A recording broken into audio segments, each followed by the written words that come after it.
அனைவருக்கும் வணக்கம். ஸ்க்ரீனில் ஸ்க்ரோல் ஆகக்கூடிய அனைத்து விதமான அஸ்ட்ராலஜிக்கல் கன்சல்டேஷன்ஸுக்கும் என்னிடம் தாராளமாக நீங்கள் தொடர்பு கொள்ளலாம். என்னிடம் ஜோதிட பரிகார புத்தகங்கள் லிஸ்ட்டு பெறப்படுறவங்க ஸ்க்ரீனில் ஸ்க்ரோல் ஆகக்கூடிய டெலிகிராம் நம்பருக்கு மெசேஜ் பண்ணுங்கள். வாங்க நம்ம இன்றைக்கி வீடியோக்குள்ளே போகும். அனைவருக்கும் வணக்கம். திருநெல்வேலி ஜோதிட சொக்கலிங்கம் என்ற யூடியூப் சேனல் சார்பாக உங்களை வரவேற்கின்றேன். இன்றைக்கி ரேகா அப்படிங்கிற பேருக்கு உண்டான 15 வகையான நேமாலஜி பலன்களை பார்ப்போம். ஃபஸ்ட்டு பாயிண்ட்டு தைரியசாலியாக இருப்பீங்க.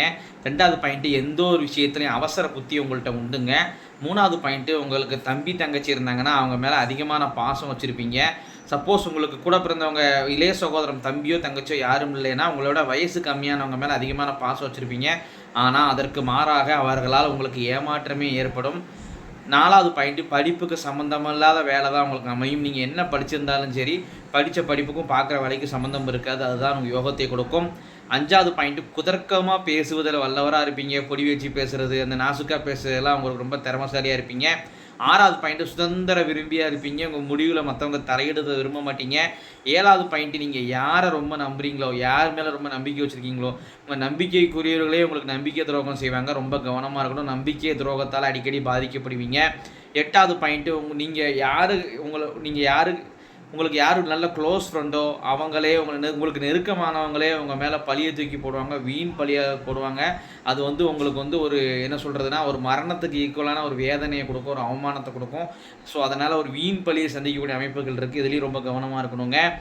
9வது பாயிண்ட்டு குடும்பத்தில் பிரம்மச்சாரியாக இறந்து போனவங்க உண்டு. அதாவது திருமணமே முடிக்காமல் பிரம்மச்சாரியாக இறந்து போனவங்க உண்டு. அவனாச்சு ஆத்மசாந்தி அவசியம் செய்யணும். அது இது வரைக்கும் செய்யப்படவில்லை. 10வது பாயிண்ட்டு சளித்தொல்லை, சைனஸ், வீசிங் 3ல் 1 அவதிப்படுவீங்க. 11வது பாயிண்ட்டு தாய்மாமா உறவு பகையாகும்.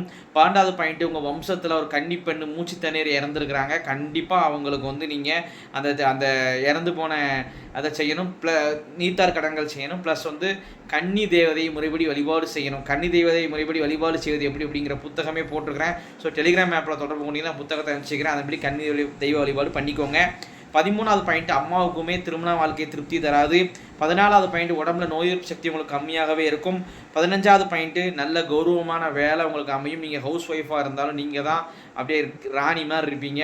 அதாவது உங்கள் வீட்டில் உங்களை மீறி உங்கள் கணவர் எதுவுமே செய்ய முடியாது. அந்த அளவுக்கு ஒரு நல்ல அதிகார தோரணையாக இருப்பீங்க. சரிங்க, இத்துடன் ரேகா என்ற பேருக்கான 15 வகையான நேமாலஜி பலன்கள் முடிவடைகின்றன. இப்போ பேர் வச்சே 15 பலன் துல்லியமாக சொல்கிறேன் அப்படின்னாங்க. ஜாதகத்தை சின்ன அதிகமாக அவ்வளோ துல்லியமாக சொல்லுவேன் அப்படிங்கிறத யோசிச்சு பாருங்க நண்பர்களே. ஸோ ஒரு முறை அஸ்ட்ராலஜிக்கல் கன்சல்டேஷன் வாங்க.